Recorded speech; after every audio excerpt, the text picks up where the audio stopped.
தமிழ்நாடு வேறு, எங்களுடைய வரலாறு வேறு. நாங்கள் காலம் காலமாக அந்நிய ஆதிக்கத்திற்கு எதிராக ஜாதி மதம் கடந்து ஒன்றுபட்டு நிற்கக்கூடிய வரலாறை கொண்டவர்கள் நாங்கள். மருதுவாண்டியில் பிரகடனம் போட்டாங்க.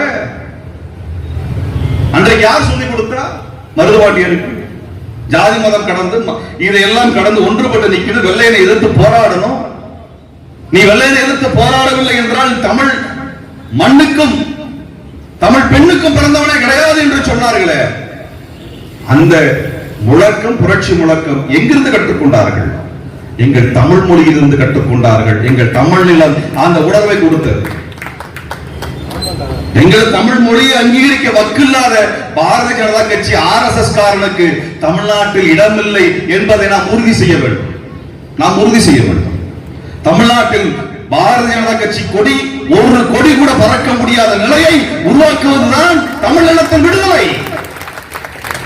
தமிழகத்தின் விடுதலை அதுதான். அன்றைக்கு வெள்ளையன் கொடி பறந்தது, இன்றைக்கு பாரதிய ஜனதா கட்சி கொடியும் RSS கொடியும் பறக்கிறது என்றால் அவர்கள்தான் அந்நியர்கள், அவர்கள்தான் எதிரிகள். அந்த எதிரிக்கு எதிராகத்தான் நாங்கள் ஒன்றுபட்டு இருக்கிறோம். எங்களுக்கு எந்த மாநில கட்சியும் எதிரி கிடையாது. இல்லாத தேசியத்தை தூக்கி பிடித்துக் கொண்டு வந்திருக்கக்கூடிய கட்சிகள் தான் எங்களுக்கு எதிரிகள், தமிழின எதிரிகள், தமிழகத்தின் துரோகிகள். அவர்களுக்கு எதிராக நாங்கள் அனைத்து அமைப்புகளோடும் கைகோர்ப்போம் என்பதை மறந்துவிடக்கூடாது.